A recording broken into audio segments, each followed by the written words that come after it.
A primeira, são duas questões bem objetivas. Primeiro, para o professor Venceslau, que ele comentasse um pouco essa discussão que está ocorrendo agora sobre a profissionalização do historiador, né, que está em discussão aqui no Congresso Nacional. E para o professor Barros, é uma provocação. Tá.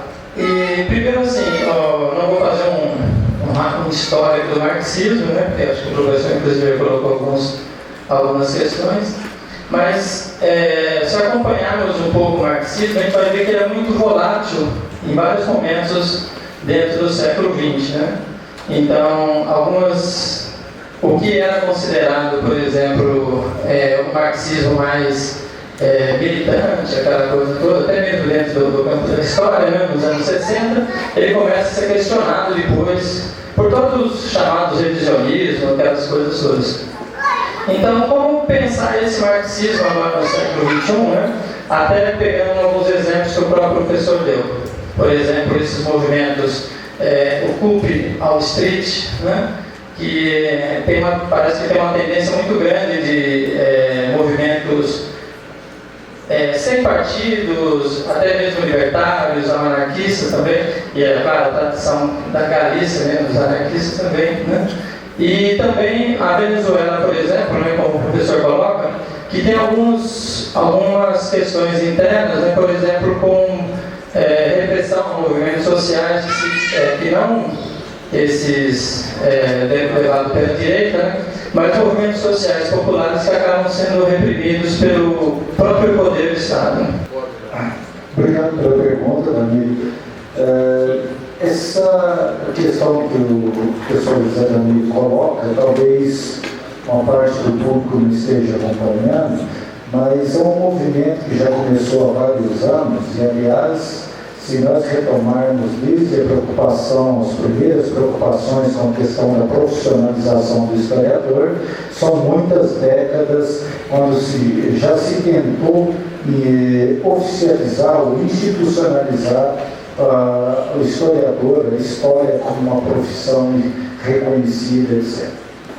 Isso é uma reivindicação antiga da área da história e que a ANPU abraçou essa causa já há alguns anos e estabeleceu um debate nos seus simpósios nacionais e pela própria página da revista, até que numa parceria com o senador Ana Paim, do PP do Rio Grande do Sul, foi apresentada uma proposta de profissionalização do historiador, que já foi aprovada no Senado e agora vai à Câmara para o avanço, etc, etc.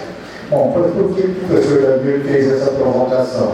Não é para fazer essa preleção inócua, é porque isso pode ter desdobramentos para as áreas que têm interface com a história e que não sejam habitadas, digamos assim, especificamente por historiadores, como é o caso de história da física, história da matemática, história da ciência e, claro, história da educação, onde boa parte dos pesquisadores da história da educação, apesar de utilizarem o referencial teórico metodológico da história, não são historiadores de ofício, ou seja, não tem o diploma de historiadores. E no projeto que está no Congresso e que já foi aprovado no Senado, lá coloca que para exercer as atribuições de historiador tem que ter diploma de historiador, mestre em história, doutor em história.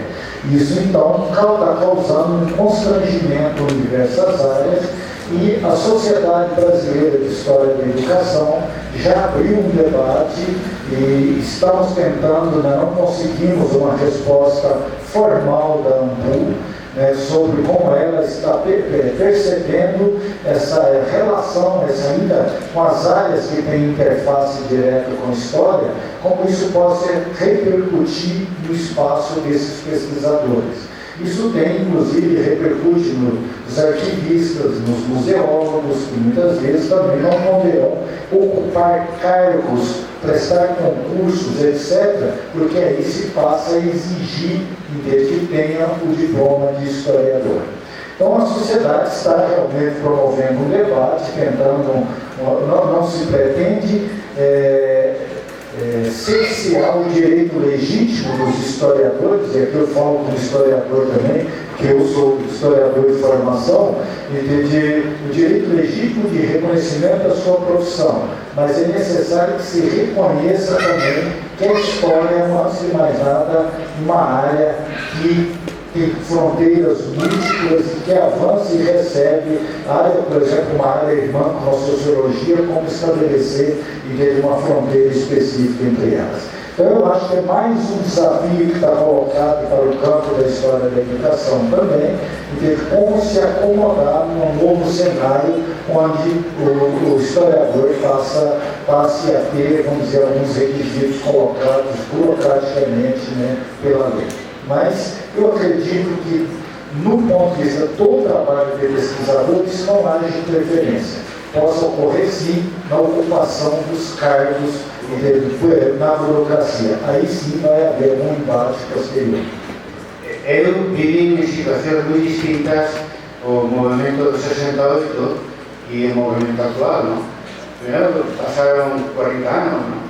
Y segundo, bueno, yo la que era un dirigente estudiantil, ¿no? En la Universidad de Madrid, una escuela de técnica superior y ingenieros industriales, soy un historiador tardío, ¿no? Y en aquella época los partidos empezábamos un movimiento social, nos afiliábamos, éramos militantes, y los partidos eran los que creaban movimientos sociales, un movimiento obrero, un movimiento estudiantil y otros movimientos sociales, ¿no? Y o marxismo era xenónico, no una militancia política, y tenía una enorme influencia sobre esos movimientos sociales. O sea, 40 anos despois, o contexto é totalmente distinto e o movimento social dos indignados, na miña opinión, é a primeira generación desde o ano 68 que ten unha entidade internacional propia. Y es muy distinto. Primero, el marxismo juega un papel menor, digamos, minoritario. También el anarquismo, a pesar de lo que se piensa, la mayoría de los participantes no movimientos indignados desde Túnez a Manhattan no tienen ideología concreta y es un auténtico movimiento asambleario como nas orixes do movimento obrero e que ademais pretende e o logro máis rapidamente e máis facilmente do propio movimento obrero ter unha dimensión internacional. Falo dos inicios do movimento obrero e a primeira e a segunda internacional e a terceira internacional no século XIX e no século XX. Entón, que pasa? Que temos que ser capaces de analizar a realidade inmediata como historiadores, ¿no? Y algunos de nos como testimonias y participantes de aquella generación de los años 68, sabendo que lo vemos muy reflejado en la generación nova de los que non ten por las circunstancias políticas, sociales e económicas de Brasil, non ten aquí unha incidencia especial, salvo ese movimento contra a corrupción, etc., porque depende da situación de cada país. Pero parece que non vai cesar, vai pasar 2 anos. Nos empezamos en maio do 68 e, non sei, cara aos anos 71, 72, 73, a influencia foi disminuindo. E este movimento está collendo forzas, ten novos focos en un prazo de 2 anos. Que efecto poderá ter na universidade e nas nosas disciplinas de educación, historia? Bueno, na universidade total, porque neso se parece moito ao movimento 68 porque nace en grande medida na universidade, en todos os países, incluídos nos países do Magreb. Se cadra a diferencia, co matiz, que muchas veces os universitarios que se movilizan en Egipto, en Madrid, en Londres, en Nueva York o en México, son licenciados universitarios, muchas veces en situación de desempleo, que no era lo que pasó en los años 68, que éramos estudiantes, porque de aquel había un contexto muy distinto y en principio teníamos asegurado un puesto de trabajo una vez que rematáramos nuestras carreras. Claro, estamos viviendo un momento apasionante. ¿Cómo puede afectar? A mí, o 68 afectou moitísimo a evolución da propia universidade e da historia como disciplina. Foi o cambio do segundo ao terceiro anales, o marxismo entrou nunha fase moi distinta, na fase máis ben post-estructuralista, etc. E como pode afectar este movimento que parece unos cuantos analizamos, pero el resto vivimos como conta aquella anécdota, me parece que está en la historia de la Revolución Rusa de León Trotsky, donde mientras se asaltaba el Palacio de Invierno, había quien estaba haciendo calceta a la casa, perdón, no sé cómo decirlo en portugués brasileño, pero quien estaba haciendo las sus tarefas diarias y cotidianas. No se daban cuenta que estaban viviendo a segunda revolución máis grande da historia. Eu vos digo, a ver que estamos vivindo por lo menos a segunda generación máis rebelde da historia recente, coido, creo eu, independentemente de como eso incida en cada país. E por tratarse de unha generación fundamentalmente universitaria, eso pode ter mucha incidencia. E no caso que nos defendemos dun novo paradigma para la historia y para las ciencias sociales en el século XXI, puede suponer o impulso naturalmente definitivo, ¿no? Veremos porque ninguém sabe cuál va a ser el desenlace de esta crisis de civilización agudizada por una crisis económica fortísima y por una crisis de la política y de la democracia fortísima. A mellor aquí os sentires comenzaba con algunas cosas, pero que en España se está viviendo con verdadera angustia tanto a crisis económica como a crisis política, y en México está viviendo con verdadera angustia a crisis económica y a crisis política. Vivimos momentos históricos y a nuestras disciplinas, si no le prestamos atención a la historia que vivimos, a lo mejor nos podemos llevar una sorpresa, que a sorpresa é que no futuro ganen os que non teñen demasiado interés en que as disciplinas que nos cultivamos, historia e educación, tenham demasiada presença na universidade. Isso primeiro que eu e o Flávio estávamos comentando aqui, falou que chamou muito a nossa atenção durante os slides que o professor Venceslau nos trouxe, é que a temática que teve menos artigos foi justamente ensino de história da educação, né? A gente comentou. Se o seminário que vai falar justamente de história da educação, e onde professores estão falando, não deveria ter um enfoque maior nessa área. Enfim, por que será que acontece tão pouco, né? E para o professor Carlos, eu gostaria de perguntar, porque realmente no Brasil a gente é muito fechado em Marx, e eu só fui entender socialismo depois do Gramsci. Então eu queria saber qual o valor que é dado para o Gramsci dentro do ensino de história, da educação e do socialismo na Espanha, porque no Brasil o Gramsci não é valorizado, apenas o Marx. É só uma pequena questão mesmo. Queria agradecer que hoje minha pergunta ficou mais clara, a resposta ficou clara hoje, né? O professor Barros conseguiu responder a pergunta que eu fiz para ele há 2 dias. E eu gostaria de que o professor Venceslau comentasse um pouquinho, porque eu vim atrás do tema História com a metodologia da pesquisa interdisciplinar na educação e saúde. E como que está essa interface, então, da história com a metodologia de pesquisa para a saúde? A pergunta ao professor Carlos Barros, primeiro, sobre a história de debates diante de uma crise econômica forte na Europa, uma crise de trabalho, né? Como o professor Hélio gosta de dizer. E diante desse fortalecimento das áreas, da própria ciência, que nós estamos ainda numa extensão daquele modelo da modernidade ainda, pautado das suas próprias áreas, e que elas buscam superar as suas fronteiras. fazendo uma mescla com as questões do ofício do historiador, que está em pauta, né, se reservando a área, a perspectiva de a história de debate, superando as outras, ou superando as vertentes clássicas, que é uma perspectiva da história de debate. O mundo que está no seu universo imerso por uma tentativa de globalização de mídias diante de cenários isolados em que essas mídias ou essa comunicação pela interface da rede social, das comunicações, não alcança.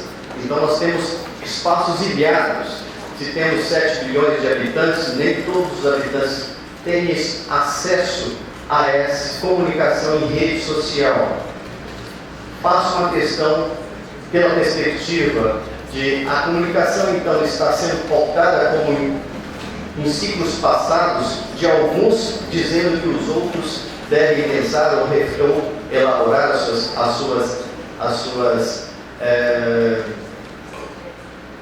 suas questões. Bueno, ampliar esa visión na miña exposición, es decir, a presencia do marxismo en historia e en educación en España non é a presencia organizada que se dá en historia de educación en Brasil, ¿no? Sobre todo coa potencia que ten Isquerler, con José Claudini Lombardi, con Saviani, con Duarte, todo eso. É verdad que en España non hai esa presencia organizada. E eu diría que o que hai é unha integración de alguna maneira da aportación do marxismo na historia da educación que se cae, creo así. Pero non existe unha corriente organizada marxista, ni en historia da educación, ni tampouco demasiado en historia en general. Eso ya lo expliqué y confirmo, ratifico. A mí me gustaría que eso fuera así. Y me gustaría, porque yo de origen soy marxista, pero luego me sentí muy cercano a la escuela de análisis. Los análisis tampoco existe como un movimiento organizado. Hasta los años 90, etc. Ni siquiera en París, ni siquiera pasan presente desde un punto de vista de exploración marxista en Gran Bretaña. Es una corriente organizada en este momento, sobre todo ahora, después de la muerte de Horta. Es una realidad. Brasil, en ese sentido, es un caso aparte, ¿no? No caso de historia de educación, un detalle a presencia organizada do marxismo nunca sabe de conocimiento histórico. Historia de debate é unha iniciativa historiográfica de origen latino que está extendida en todos los países iberoamericanos. Y na parte latina de Europa y na parte latina de América. También de Estados Unidos, na parte hispana, digamos, de Estados Unidos. Lo único que quiero decir es que Brasil, y en parte Chile, pero sobre todo Brasil, considerando los años que llevamos trabajando en red, generando este foro mundial y esta tendencia colectiva, pues la participación de Brasil fue escasa. Siempre. Ese es uno de los motivos del meu interés en ir a Brasil. Y uno de los motivos de que estemos grabando, bueno, en audio salón, porque non puse no audio cando empecé a falar, pero sí en vídeo, todas estas intervenciones porque se están difundiendo en todo Brasil. Y de hecho estoy falando gallego también para facilitar que esto se entenda, porque hasta el principio que no entendía era EU, porque estando presente, historia de la prácticamente desde que empezamos en todas las universidades españolas, en casi todas las universidades brasileñas, en México, en la República Argentina, en Venezuela, en Colombia, etc., ¿por qué no en Brasil? Y al final, conversando con los colegas, llegué a la conclusión de que no es un problema de los historiadores, y menos de historia de debate, sino que es un problema de una brecha o de una hendidura, no sé cómo, o de dunha ruptura ou dunha falta de ligación cultural entre Brasil e o resto do mundo latino, seña europeo ou seña americano. En algún momento eu dixen, falando por modernismo, nas palestras de estes días pasados, que ás veces parece que Brasil está máis cerca dos Estados Unidos que do mundo latino, e no caso de Europa parece que está máis cerca da Europa anglosaxona que da Europa latina, donde está España, pero donde tamén está Francia, que estuvo moi cercano a Brasil historiográficamente ata a época, digamos, de los anales, pero ahora non tanto, non tampouco. Por lo tanto, a esa pregunta máis ben tienes que responder vos. Nos, conscientes da importancia enorme da historiografía brasileira, desde o punto de vista global estamos facendo esforzo, aproveitando además que eu son galego e pode facilitar a comunicación. O resultado veremos. De todas maneiras, a lingua de uso común en historia de debate, por razóns obvias, é o castelán, é o español. Aunque, naturalmente, o portugués, o que queira se expresa en portugués, igual en francés, inglés, alemán, italiano, etc. Pero nos congresos non, porque hai traducción simultánea para inglés e francés. Pero no que na actividade diaria nas redes, o idioma común é o castelán. Por lo tanto, que decir, pues estades invitados, temos aí unhas listas para os que non participaron nas actividades miñas anteriores, para poñer a vosa dirección electrónica e incluíros nas nosas listas de correo electrónico. Calculamos que entre as listas, a web e as redes sociais se conectan, se ligan con nos diariamente 37.000 aproximadamente colegas ou futuros colegas de todo o mundo. Bueno, faltan moitas universidades brasileiras, e esperemos que eso nos seña así, non porque nos podamos ensinar algo, sino sobre todo porque nos podemos aprender algo. Por exemplo, do interés que pode ter que pudo ter na segunda mitad do século XX a continuidade do marxismo no medios historiográficos. Tanto do marxismo máis sistemático como do marxismo máis diferenciado. Os sinais, estamos, como se diz, no limite da resistência do pessoal e a gente agradece, inclusive, essa manifestação que a gente confere até de carinho conosco, de persistirem na plateia, apesar de estarem cansados depois de um dia inteiro de trabalho, já mais 2 dias e iniciaram os trabalhos por aqui. Com relação aos slides, vocês observaram muito bem que tem o tal do eixo de ensino de história da educação que não decola.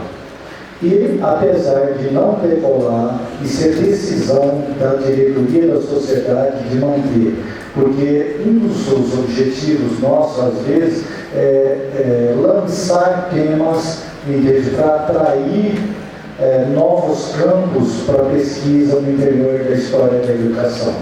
Nesse congresso atual, nós criamos um novo eixo, que é sobre a história da questão da criança, da adolescência, etc, etc. Quer dizer, abrindo um novo campo, chamando os pesquisadores para se dedicarem. Existia um eixo que era de gênero, que praticamente, por proposta até da área mesmo, foi modificado porque já havia consolidado aquele campo. Então a gente faz alguns jogos nesse momento para tentar consolidar algumas áreas e provocar a pesquisa em outras. Esse esforço não tem dado o resultado esperado no ensino de história da educação. Apesar disso, e teve a decisão da diretoria, já faz 3 congressos e está sendo mantido no de Cuiabá, e quando sair o resultado, vocês vão perceber que continua muito fraco, mas com certeza no 8º congresso deverá estar presente nesse mesmo eixo. Porque o que a gente está provocando é exatamente voltar a pesquisa para esse campo que a gente considera que é importante, certo? Com relação à pergunta sobre a interface com a saúde, ficou mais do que óbvio que isso não foi abordado. E eu até conversei com o Flávio outro dia, que isso foi um pouco de falha minha, porque eu não atentei ler completamente o título da mesa. E que depois que eu cheguei aqui, que eu vi que tinha de saúde quando eu peguei o folder, eu falei, Flávio, agora danou-se. Eu falei, eu não sei se o Carlos Barros vai discutir essa questão, mas eu não preparei. Eu falei, ele poderia ter até material para isso, mas não havia preparado. E essas coisas é melhor não tentar consertar de última hora, porque quando a gente fala sobre aquilo que a gente pensa que entende, a gente costuma falar besteira. E quando vai se falar sobre aquilo que não houve preparação, com certeza, entende, a gente, isso não iria agradar. No entanto, no campo da história da educação, tem surgido diversos estudos que fazem essa interface. Um dos mais interessantes é a tese de doutorado do atual vice-presidente da Sociedade Brasileira de História da Educação, que é o José Gonçalves Gondra, quando ele estudou as teses de medicina, dos estudantes de medicina do Rio de Janeiro do século XIX, e aí você percebeu como a educação e a medicina estão diretamente interligados. E como, por exemplo, o tema da higienização vai estar presente no campo da história da educação. Em Uberlândia, tem um estudo que eu fiz sobre a organização das escolas, e aí tem na própria na lei as determinações higiênicas para a escola, as orientações para o trabalho do professor, que vão desde lá ensinar os meninos a lavarem as mãos, etc. Então, há uma correlação direta com isso. A professora Heloísa Pimenta Rocha, ela desenvolveu sua tese de doutorado também sobre a questão da higienização, principalmente no estado de São Paulo. Temos alguns estudos mais recentes que falam, inclusive, sobre a própria questão do racismo e como, por exemplo, essas teorias de racistas estavam presentes nas escolas brasileiras, não apenas no final do século XIX, mas mesmo durante o século XX. E está havendo um estudo até atualmente que isso avança na década de 1940, numa escola no interior de São Paulo, onde até se encontravam tijolos das escolas com a marca da suástica. Então nós temos preocupações muito grandes com isso. Do outro lado, temos, por exemplo, aqui da UFMG, o professor Tarcísio Vago, que faz uma interface com a educação física, com a questão do corpo, etc. Então existe, realmente, poderia ter sido tratado, entende isso, eu me penitencio publicamente, eu não atentei para essa questão, mas é um aspecto que tem dado estudos muito interessantes para a gente, que permite perceber como a área da história da educação realmente tem muitas interfaces. E é possível você desenvolver essas pesquisas nos mais diferentes caminhos. E eu acho que isso aí pode ser uma provocação, não talvez diretamente para mim, mas para alguns desses pesquisadores que vêm trabalhando com essas questões, e para uma discussão específica mais à frente. Eu acho que valeria a pena. Obrigado pela pergunta de todos e pelo professor Barros por ter participado dessa mesa, o professor Wellington, o professor Flávio e a todos vocês.